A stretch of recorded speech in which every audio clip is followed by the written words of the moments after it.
I had the same reaction when sitting on this boat with heavily armed people. I just thought, okay, we originally planned to go for a night dive that night, and that would have kept us in freedom. But I decided, no, let's take it easy. I'm here to relax, so let's just have this sundowner in the evening. And then because of that, we were kidnapped. So I thought like, oh, if only I hadn't done that. And I discovered struggling with your fate is making it even worse because you lose a lot of energy.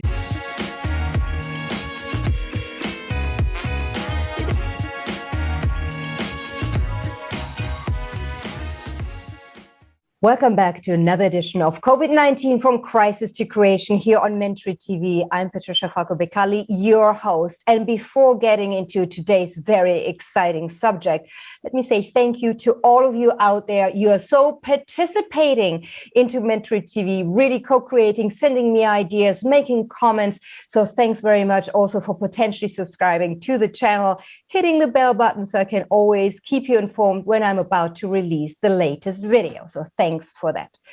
Now today, I really want to drill deep into our current series, From Crisis to Creation here on Mentory TV.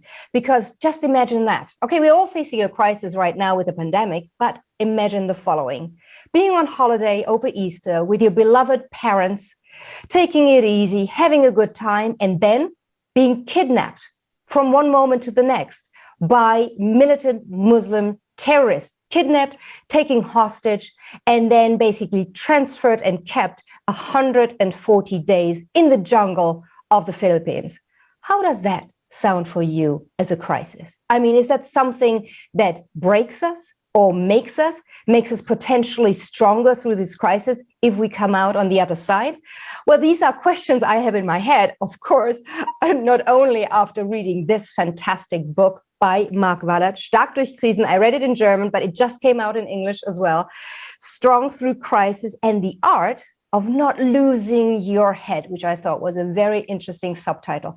I invited Marc to the show because I think his story is luckily very unique and very seldom, but he's got so much to tell us, share with us in terms of his experiences and most importantly, his learnings. Marc, so good to have you here with us. Thank you so much, Patricia, for having me on your show. I'm really happy to be here. You know, the first one I stumbled over, Marc, was, of course, okay, the art of not losing your head. And it was kind of like, okay, you are faced with militant terrorists that threaten your life all the time, which is not funny. I shouldn't be laughing. And you are actually at the risk of losing your head. So that is literal, but we are taking it a moment further. And why did you think it was a good subtitle, The Art of Not Losing Your Head?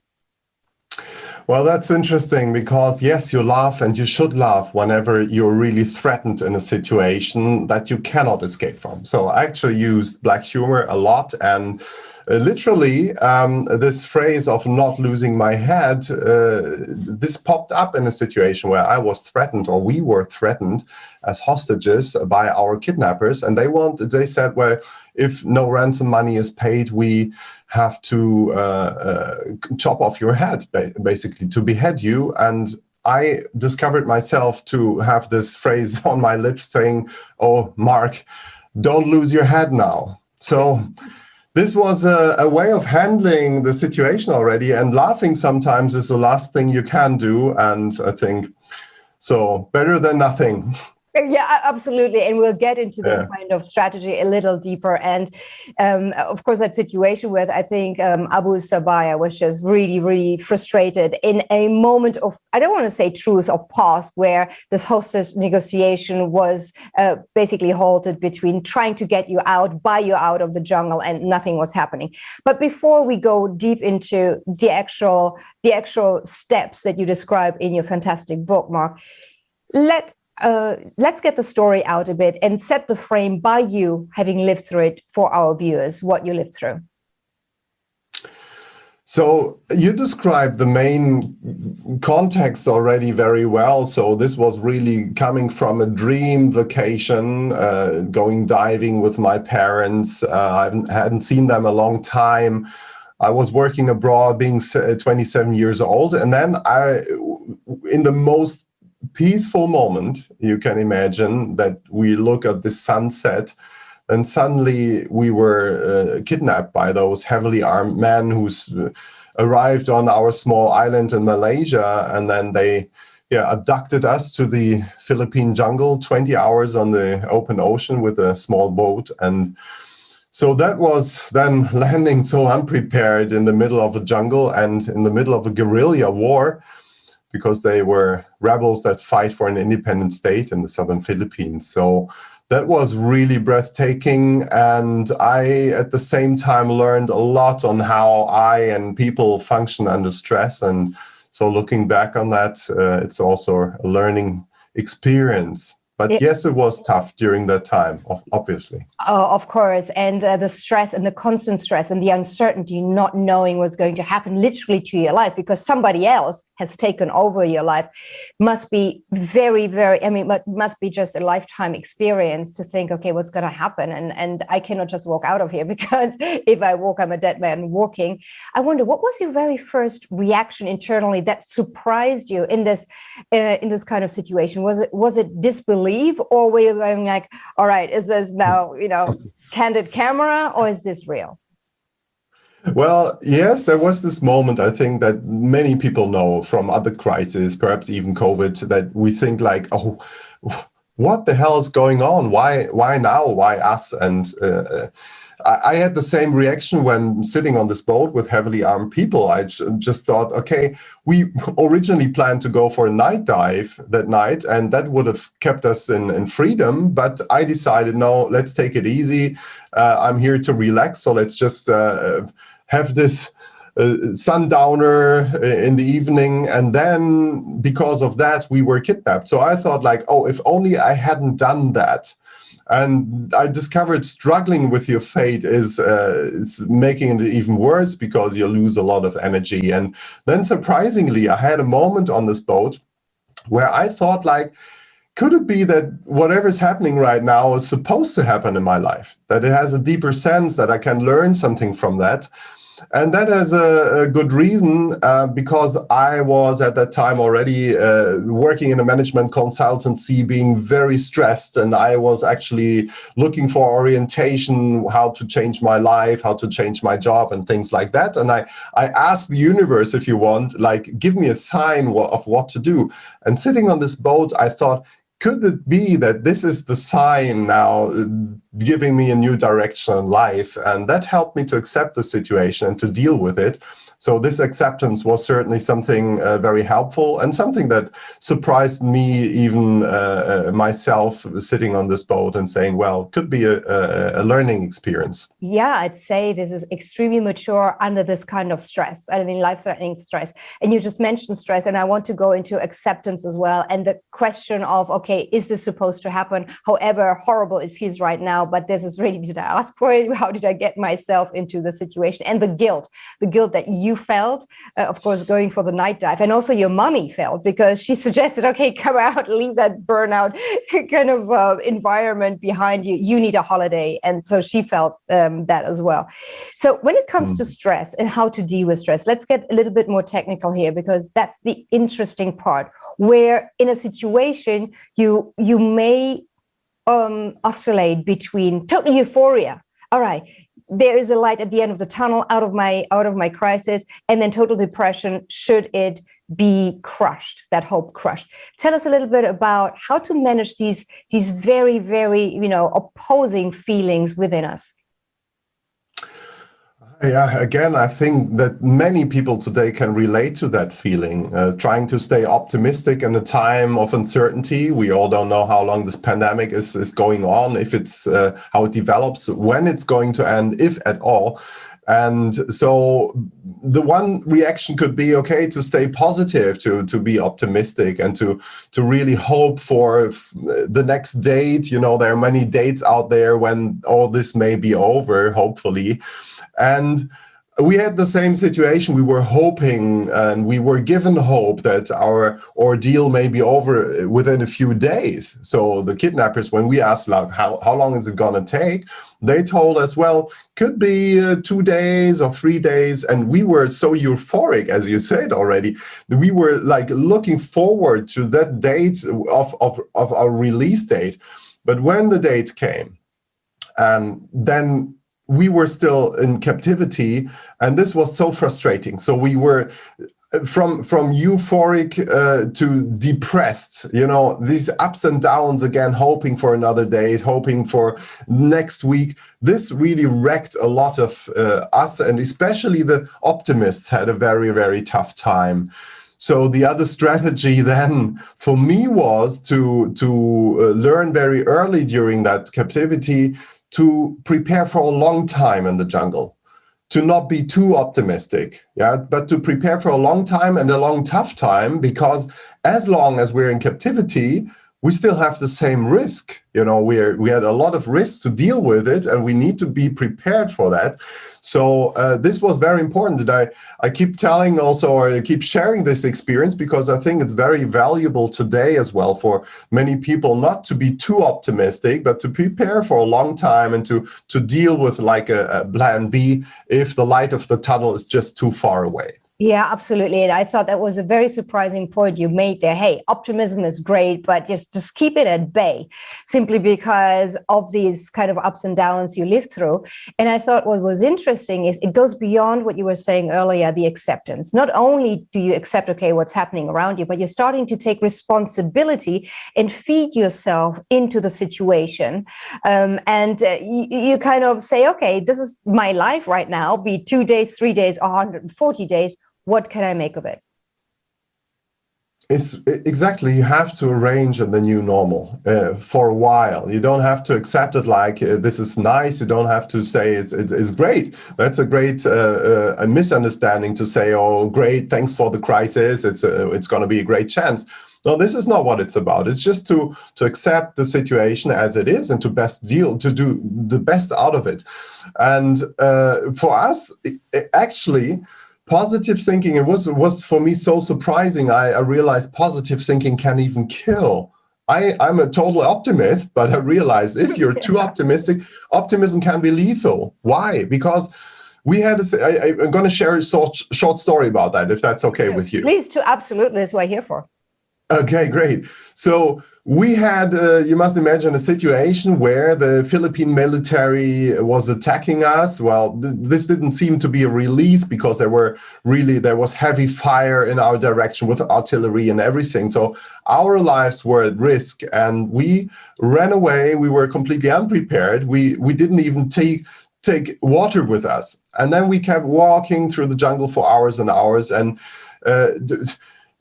in this humid climate, very soon some of us collapsed because of being thirsty, of being so exhausted. And in the end, we survived that attack. But now, after that, we could have been optimistic and say, well, we survived that, so now it's over. But it's really important to keep this risk in mind because it can come back. Yeah. So we needed to prepare for a potential second attack, which actually happened, to have a bottle of water ready for the case, just in case we need to run away again from the military, so that we don't starve on the way. So really keeping the risk in mind is very important, just as important as staying positive, as believing that in the end, everything will be all right again. Yeah, absolutely. And to have these backup strategies, you said plan B, plan C even, and then really just say, okay, it's not going to happen, but if yes, I'm prepared. And I think somebody said to me once, luck is actually when being prepared meets opportunity. All right. That's very nicely. And I really, really love that. And it is so true, Marc. And I tend to be over preparing. I mean, look at this, how I read your book. Okay, so I'm talking about, I think, 3 hours. And still want to know more and still haven't exhausted everything that you have to say. But what I think is interesting here is the difference in people, which and how they react and whether they learn instantly from this kind of mini crisis within the overall crisis, which then can be also applied in the business world. Because I wonder, the person that may really change in that moment, all of a sudden, you've got somebody who doesn't look very extrovert or strong becoming the hero, or somebody who never cared about anybody becomes the helper. Somebody who is always at the forefront going, yeah, we're going to make it, is going to retreat and say, to be honest with you, you take over. I don't want to say in vino veritas, but in crisis veritas. Is that something that you found? Oh, that's a big question. Well, actually, it was so surprising to see how our group of hostages, which was put together by fate, basically, 21 hostages from 7 nations, how we over time evolved into a team. Because we kind of had situations where we had to deal with a challenge such as heavy rain, which is in the rainforest is really something you don't want to experience. So we all were panicking, discussing what to do. And there was somebody in our group who had a very clever idea. He said, well, we have this plastic sheet, so let's just build a roof with that where the water can flow away. And this was very good because he started leading our team saying, well, hold here, make a knot there. And then we had this roof in the end. But even more important than this roof was the fact that we had a leader for whatever needs to be constructed if we are in such a situation. And over time, there were a lot of roles developing, like the first aid person in our group who was treating our wounds and illnesses. There were those who cooked, so who knew how to make fire and to keep fire in the rain or in the night. And we had a speaker in the group. So this was very important to find those roles. But now what you're saying is very interesting. That's why it's a big question. It's so important in those teams, and today this is called agile teams. We lived according to the principles of agility, which is now introduced into the business world. So we lived according to all those roles. We didn't have one leader, but we didn't like leadership. We had a leader for different roles. Now, interestingly, this is good to have in a team clear roles, but it's just as important to be flexible. And that's what you mentioned. If an optimist is suddenly becoming a pessimist for a day, a good team has perhaps a pessimist who becomes an optimist in that situation, says, look, it's not just that bad. You have to be flexible. And I discovered this role of a helper in me. So I had this helping role, focused a lot on my mother, for example, who had a tough time mentally and physically to survive. And that helped me a lot, calming her down and calming others down who were perhaps more, let's say, aggressive also with the kidnappers. But then if that's okay, I have another story to share on that one. You go right ahead, Marc. You go right ahead. Good, because that closes the question, because now, I was a helper and I was also a diplomat. I tried to negotiate a bit or to facilitate the team conflicts and so on. But there was one day when I saw in front of myself that my mother's most probably gonna die, where I freaked out. I lost my temper. And then something very interestingly happened, because I yelled at, I was, having a hard time on the kidnappers, yelling at them, and they were showing, okay, with their weapons, one more word, one more step, and we will kill you or others. So this was a very critical situation. And then someone who normally I had to cool down a little bit because he was a little bit impulsive or maybe even aggressive at times, he then turned into my role. He was then the diplomat. He came up to me and said, Marc, cool down. Your mother is fine again. She had a mouth-to-mouth respiration. She's alive. She's fine. And he cooled down as well the kidnappers by saying, look, everything under control, Mike, is going to cool down.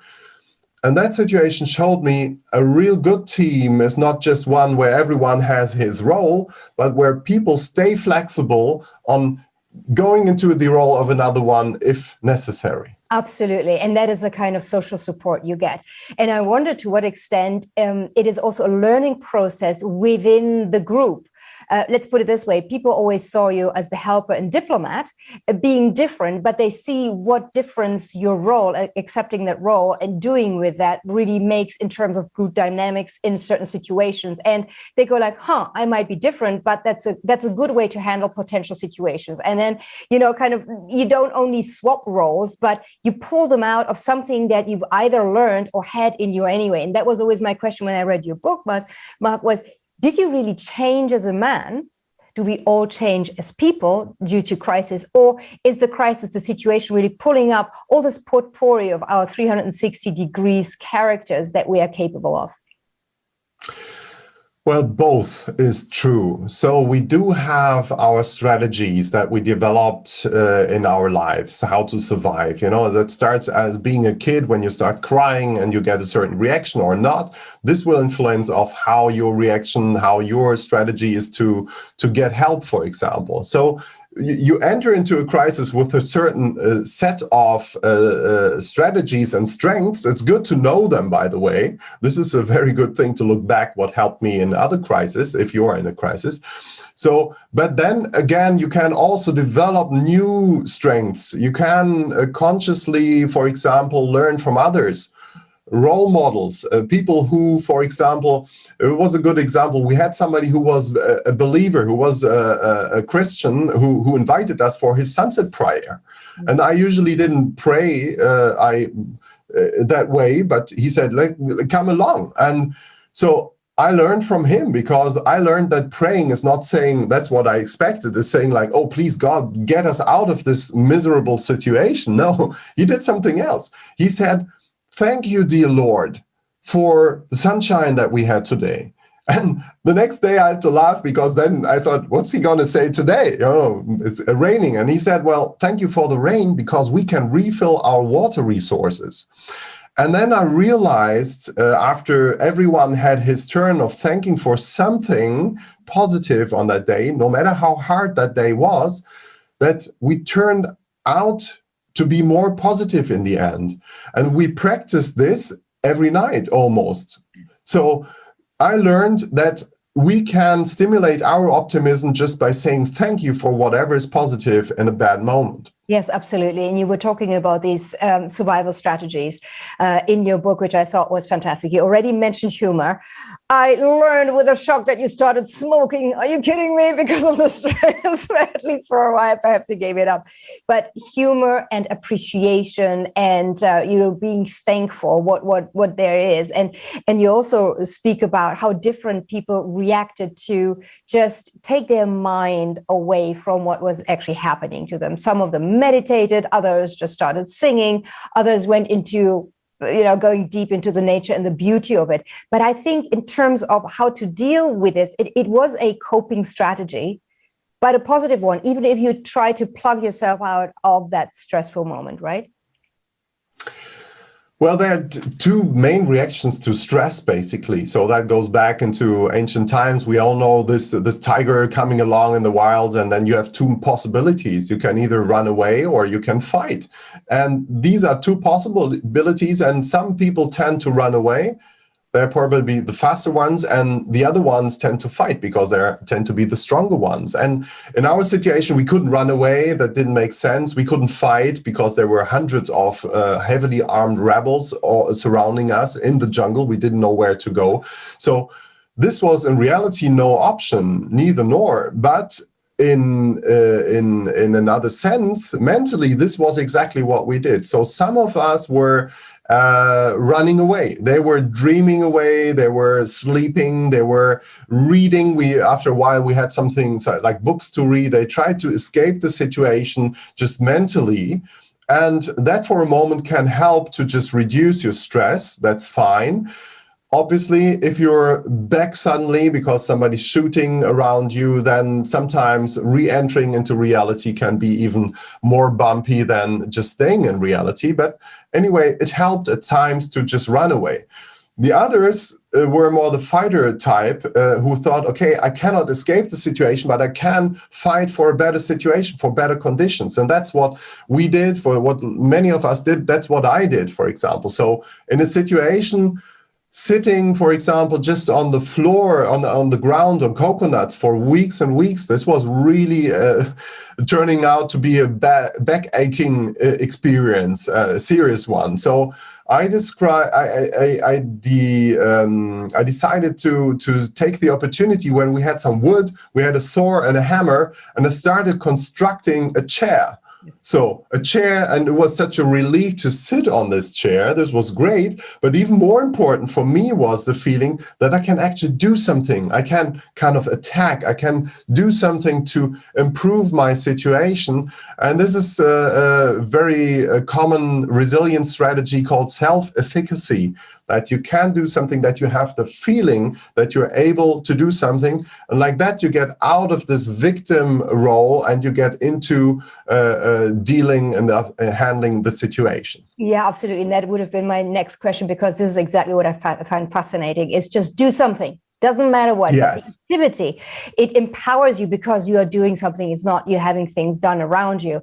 And this empowerment puts you in a different mindset, because you're thinking, okay, I'm contributing. And I wonder to what extent actually really this impacts to get out of this, why me, I'm a victim, to eventually being a winner. Exactly. And it's as simple as you say it. Do something. It doesn't really matter what you do, as long as you do it. Yeah. So if you have the feeling you can improve your situation, you can do something about it, it already gives you inner strength, because you're not the victim of the external circumstances. You become, again, the captain of your own boat. Absolutely. And there are so many other strategies, and I really say people need to read through them, because we could go through all of them, and they're very, very efficient. Last one on this subject before we moving on to the second part of your book, which is when you were then freed, is, the relationship dynamics. We talked about it amongst the hostages, but what was in my mind, and you also talked about, is the relationship between you and the hostage takers, so the terrorists, because spending more or less also 140 days with you in particular, more or less with the same people, I wonder to what extent you build a relationship. It also becomes collaboration, or whether this is something that doesn't happen.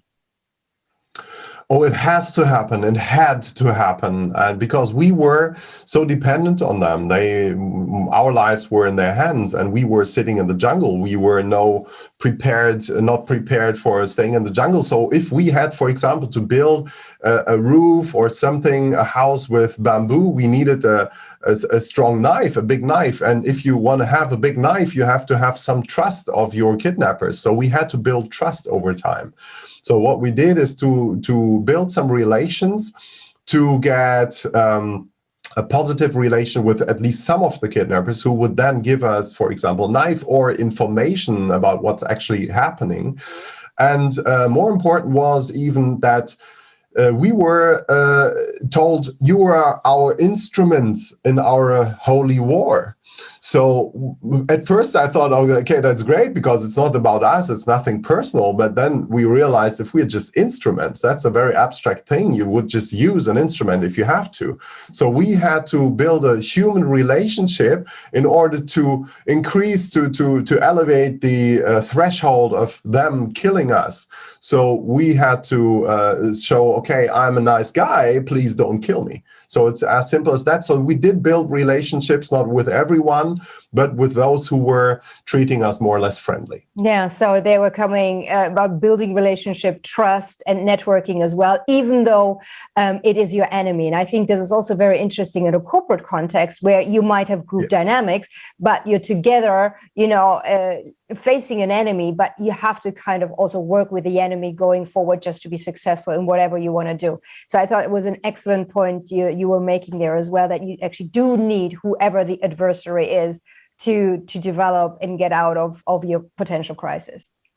All right, let's move on. And I have to say, reading through the second part, and again, I shouldn't really laugh, Marc, you being freed, very emotional, very beautiful. You learned a lot, and you felt this is a second chance for me, a second part of my life, a renaissance. I'm ready for everything. Going through this kind of crisis of being, kidnapped, it prepares me for everything.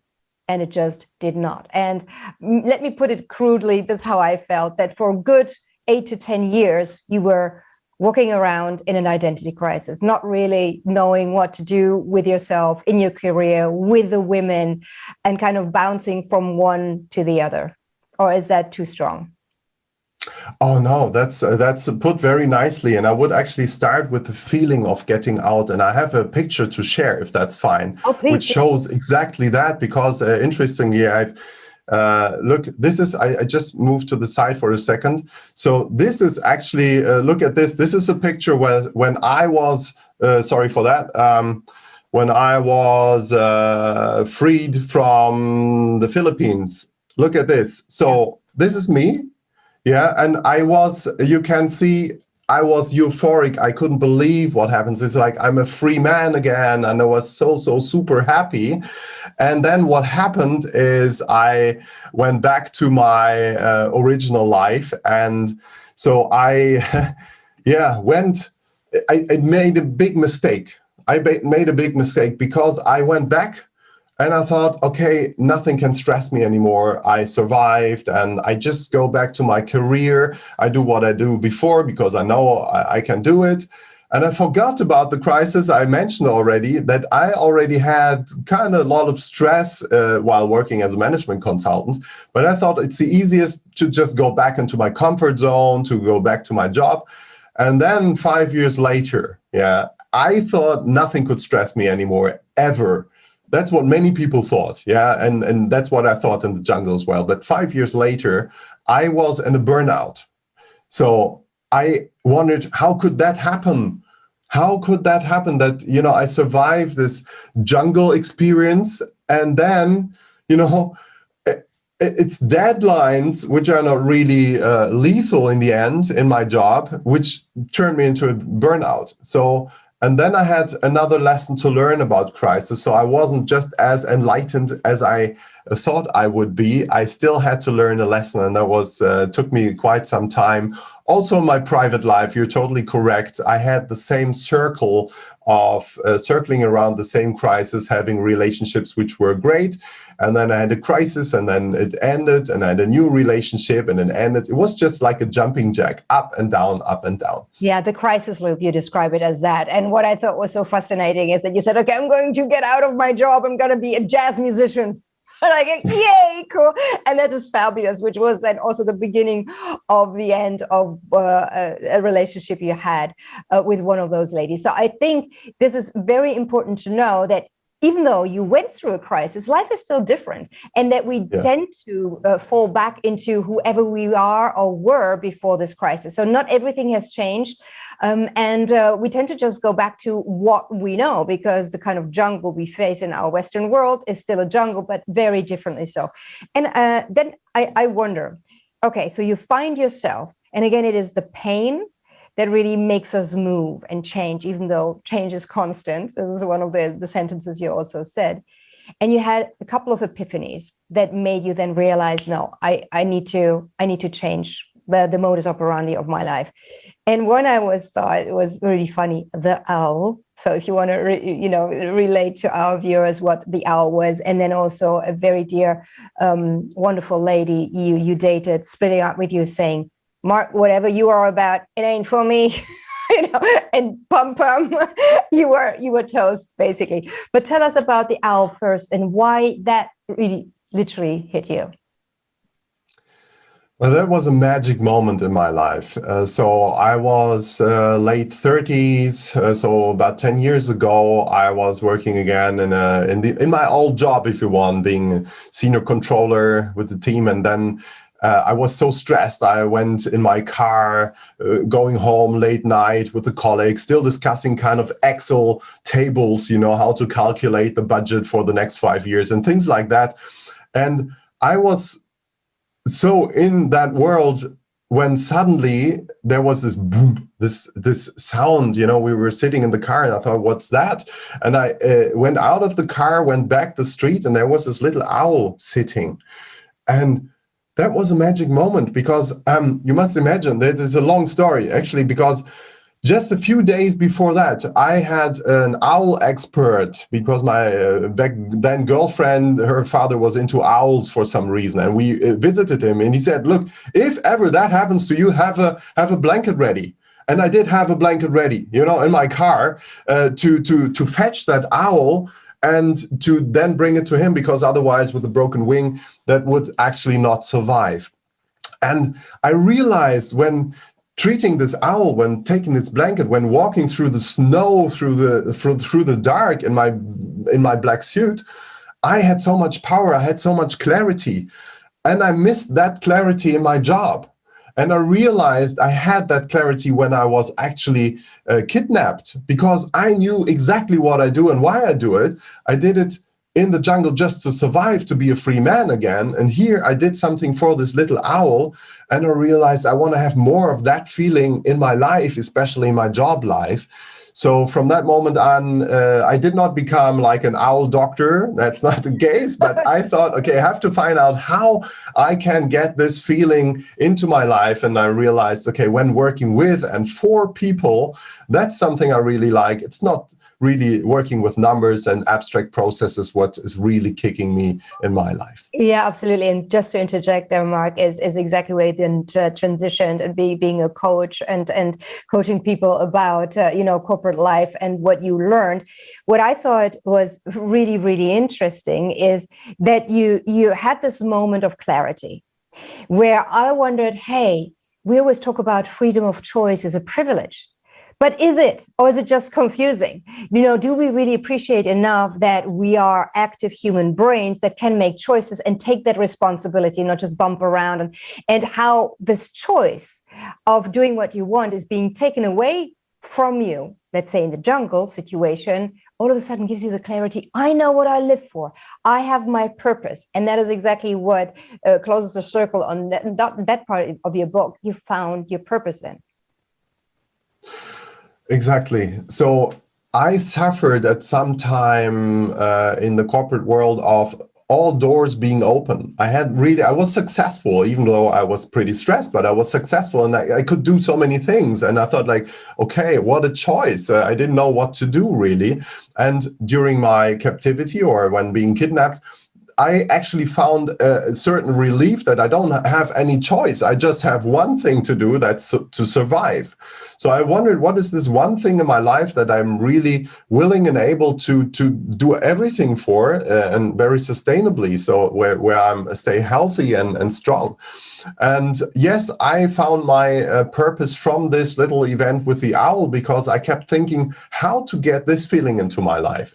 And I realized it's working with and for people. That's the short way I can put it. When I see that I can make a difference in other people's lives. And so today, what is most rewarding for me is when I'm having a keynote. So that's what I mainly do, is to give keynotes or talks for companies or teams or open ones. And when I get a feedback that people say, okay, I could relate to your story, and that actually made a change in my life, a positive one, then I have the feeling I do something which makes sense in my life as well, because I know what I'm actually working for. So Absolutely. That definitely was a great learning for me. And I did not learn that during my captivity, but freedom is something I have to say I learned from my captivity, that freedom and peace is something great in life that I didn't cherish before. I thought it's just a given. So that's something that stayed until today. Yeah, and that makes me ask, what were the main values that shifted within you? It is, well, as I said, I haven't become enlightened. I just broadened my my scope of experience. So sometimes I think of the jungle and realize, okay, I'm now free to decide what I can do, which is great, as long as I know what I want to choose and what I want to do. So I think I cherish a lot more those givens of freedom in life, which many people, by the way, today start to cherish more and more with the COVID situation. I mean, because they are not free to move, they're not free to meet, and they are longing for the same situations as I did when being in the jungle. So to meet a friend, just to have a drink together. People are waiting for that. And I think this is something, a value which is a positive outcome from such a crisis, that you can actually cherish more what was given before. Yeah, absolutely. And one of the stories I loved is when you said, you know what, after weeks and weeks of just having rice, I got a sweetie.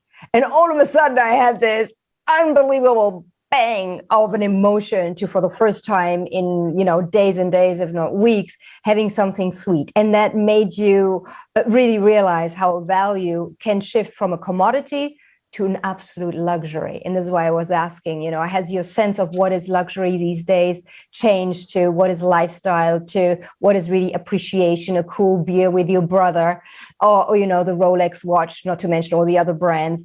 And I'm sure there are some dramatic shifts potentially. Well, to be honest, you get accustomed very easily to those luxury and comfort aspects of life. That's what happened to me. So for the first day I showed you the picture, I was so super euphoric. I couldn't believe I can just go to a toilet, which was a luxury, after months, to sit there, to flush, to wash your hands. You're not saying to your toilet, good morning, toilet. I'm so appreciative of you. Yes. That doesn't happen. It was, but not for long. It was for some days. It was crazy. I was thought it's amazing, this normal life. Just the small things as well. It wasn't about the Rolex or anything. It was really about the toilet. So that was interesting for me. But then I realized and I think humans just get accustomed to this. External kind of motivation or luxury. And what really is sustainable is if you find your inner values, what is really important, what is really valuable to yourself as a human. And people are different. Yeah. So everyone has his different purpose in life. And this, for me, finding my purpose working with and for people was a sustainable thing. And I think that changed my value, that I focused my time not on getting money for being clever and doing analytics, but sharing emotions, sharing a story in order to inspire people for their own lives. Exactly. And what you're doing right now, I think, is so fundamental. And a couple of last questions for how you apply what you learned there in the corporate world. What are the main elements that make a group a team? Well, it's this process of team building. And so, perhaps this Bruce Tuckman four-phase model of forming a team. Then there's the storming phase with a lot of conflicts. And then it's a norming phase where you agree on roles and of ways how and what to do. And then only then it's a performing team. So I realized, we were not a good team because we had no conflicts. No, we were a good team in spite and thanks to the conflicts that we had, because it was the storming phase that put us into the situation to grow into a performing team. And this is one of the messages I share in my talks with companies when it's all about team building, that it's important to know that conflicts, whenever a team changes, the structure changes, when there are new challenges, conflicts are an important part of this phase before you can perform. So don't hold down, don't try to eliminate the conflicts, try to use them and turn them into something creative. Yeah, it's a communication culture. So I think if that is something that is allowed to have conflict and it doesn't become personal, but it always goes about what you're trying to achieve, I think that is a big step. Well, conflicts by nature become a little bit personal for a moment, but it's important not to say, okay, it's wrong what you do, but it's important to ask, why is it that you do it? If in the private life somebody slams the door, that's perhaps not very kind, or if somebody leaves a meeting, but it's important to understand what is his value that is obviously in discussion, which is not seen, and to discuss that, to find a way of dealing with that, and not to just say you never slam the door again or you never leave the meeting again, because that's just how do you say, that's just how the conflict shows, but the inner conflict, that's where we can learn something from. Yeah, so absolutely. it can be personal for a moment, and usually is, but then go ahead and try to understand. Resolve it positively and with a certain outcome, which is beneficial for all the stakeholders. And the last one on this one, which I thought was very important to see, that, you know, hierarchy within a group. What is more conducive for the outcome? You know, we are agility. You mentioned it already. We are in an environment. It's a VUCA world. You go into that subject as well in your book, and I wonder how to really see whether there's actually a crisis in the team. You have the obvious crisis when the team just doesn't work, but what about the silent crisis? How can a manager find out through the group dynamics that there is something bubbling underneath, which in the long run is really damaging? Well, there are many indicators, from people being sick or leaving or a fluctuation. Everyone knows those indicators, but it's really not to try to simply attract new people or to resolve a small problem, but to really think, is it the right strategy we're heading for? Don't be too positive, you know, like everything's fine. No, if something goes wrong, then obviously you have the gift of a crisis that you can learn from. So is the strategy right? Is the structure right? So you shouldn't deal stress just as something you want to get rid of. You should actually, that's what people don't do in their private lives. If the beeper goes on because there's smoke in the air, you don't just take out the energy, the battery because it's beeping. No, you're looking, where's the smoke coming from? Is it burning? And then you do something about that. So look for the underlying causes, and that may also have something to do with the communication culture, with culture of allowing mistakes to learn from them. So all that can be the bigger questions of a very small conflict that you see in everyday life in business. And there is so much more gold to be dug in this book, Marc. I really thoroughly enjoyed it, read it from cover to cover. I'm going to read it again. I'm going to pass it on to my daughter, say, hey, listen, we don't need to be that dramatic, but, you know, the outcome of how our life may change and how long it actually changes through any kind of trigger to where we then find our place in this world. Marc, thank you so much for sharing your story.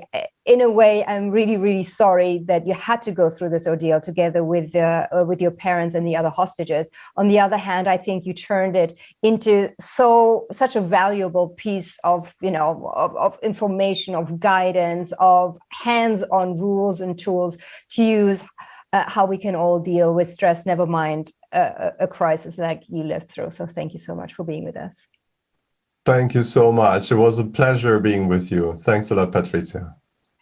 Thank you. And thank you so much, dear Mentory TV community, for having shared yet again a fantastic, unique story with us here on the channel, this time with Marc Wallert. And check out his book. Read it in German, Stark durch Krisen. Read it in English if you want, Strong Through Crisis. And I hope it's going to be translated in many more languages as well. So I hope to see you soon on another edition of Mentory TV, and stay curious.